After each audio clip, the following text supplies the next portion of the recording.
Test, test. Project empowerment has given me purpose. Looking at my own life has allowed me to love all people and know everybody needs an opportunity. But I also know what it felt like for me with the speech impediment and not feeling like I had a voice. I think Mr. Jones's primary goal was to make people feel seen, but to create pathways so that people could stabilize and thrive in the District of Columbia. Well, Mr. Jones came into my life when I came through Project Empowerment. I went down there looking for employment. He was just like an angel that came to me. I would tell you, half of the staff that I had working there were people coming home from incarceration. So I had to show that it works. And I also knew the mindset, there's a trust issue when it comes to people coming home from incarceration, just government, period. And so hiring people coming home, allowing people to trust them was one of the key things that I would imagine, that I know that Project Empowerment has been able to do for people because they can trust the person that they're speaking with.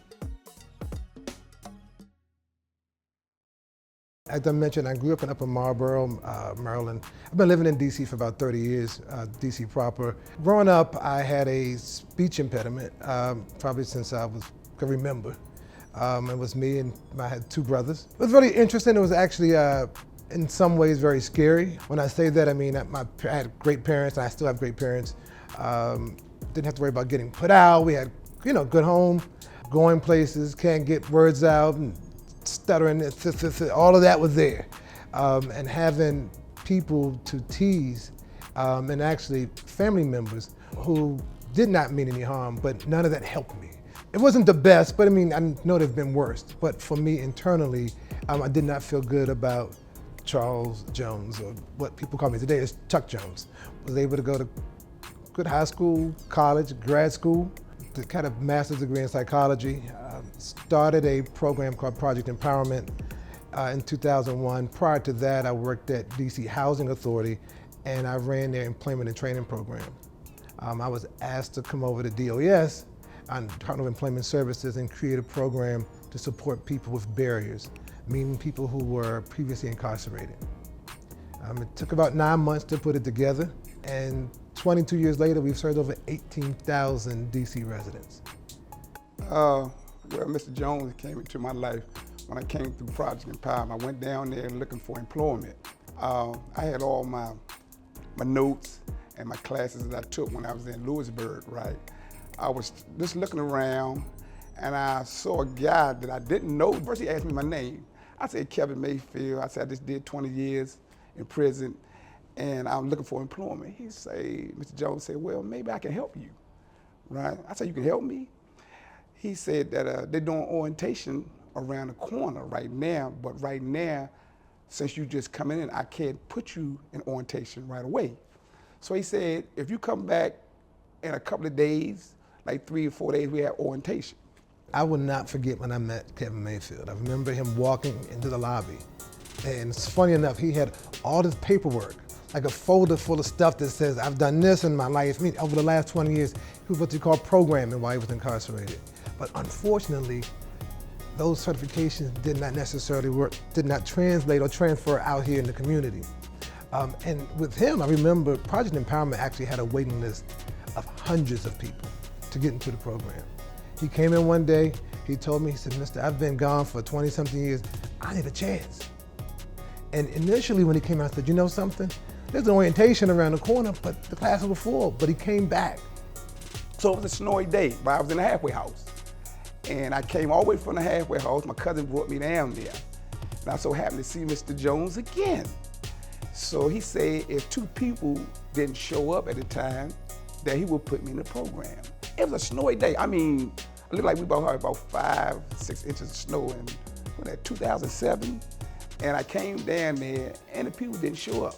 And someone didn't show up and he was able to get in, and he's been going ever since. And from there, I graduated out of the class, learned a lot of things in the class, and I went on my journey to find me a permanent job.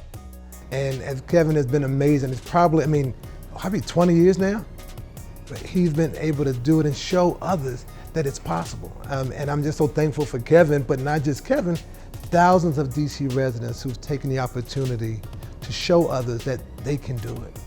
Yeah, initially I was hired to be a job coach.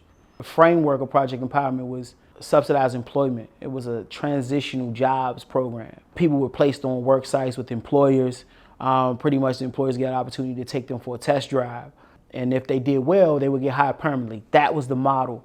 The job coach was the person that was the mediator between the employer and the participant, that kept the participant encouraged and advocated for the participant to be hired full time and or a conduit to other unsubsidized opportunities. And so I came in as that role.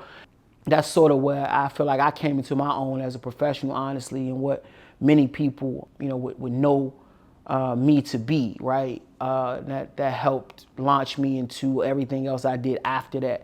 So him being able to see that in me, in which I never envisioned myself being somebody who would become a facilitator or a teacher. Without him, I probably would not have bumped into who I would become as a leader and an activist. Without him telling me he wanted me to go in that room and be a facilitator, even him thinking that I could do it.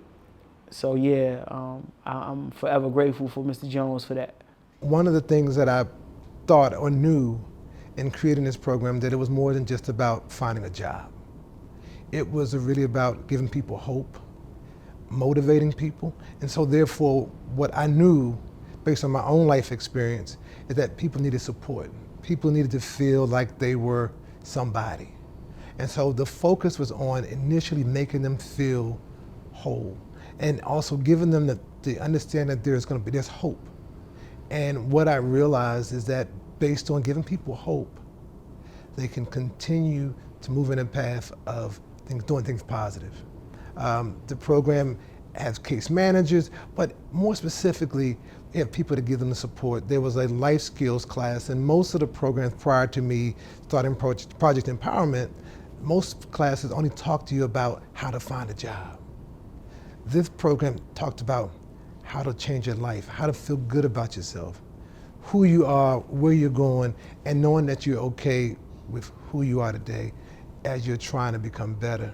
And as I mentioned, that's not what I thought from myself growing up. And so in creating it, it was like, hey, what did I need?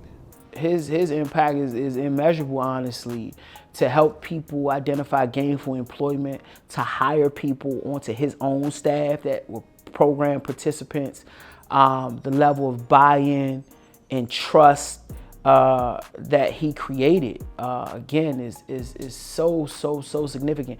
And the one thing that him being able to pour into people that nobody else would, I think is something that will so much cement his legacy.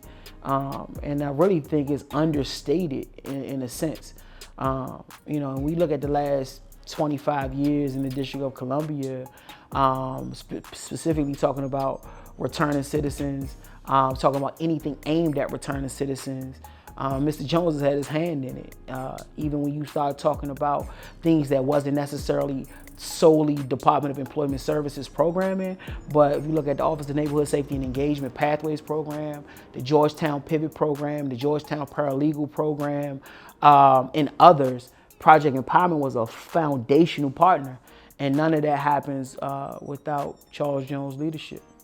He helped me out in a lot of ways, right? And just, being where I come from, being in prison, when I made 40 cents an hour, I came home at Project Empowerment, in minimum wage, when I came home in 2007, it was $7.50 an hour.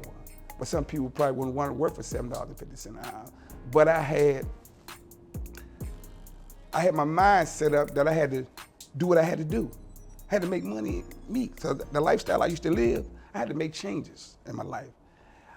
Every hustle in the world that you do, you gotta have something positive. You know what I mean? The best hustle in the world is a job. And I came through it and I made it through. Now I make $31 an hour, right? At $7.50 an hour, make 31. Man, and I can say, one for Mr. Jones, I wouldn't be where I'm at now, man. But I believe if we give them the support that they need, and it's not just a job. There's many times you hear, if you just get them a job, it's more than that. It's about a mindset. and also giving hope. I met this young guy that works at a restaurant next door, not far from where I live. And I asked him, where was he gonna be in 2 years? He says, I don't know. Again, they don't know. He's working, but have no thought about what's next. And so if we can give them a vision or allow them to create their own vision and support the vision that they have, I think we'll be much more successful in reducing crime and understanding that it's not about just get a job. It is about helping them change their mindset. And it works with Project Empowerment. For adults, it could also work with the youth, giving them something to look forward to.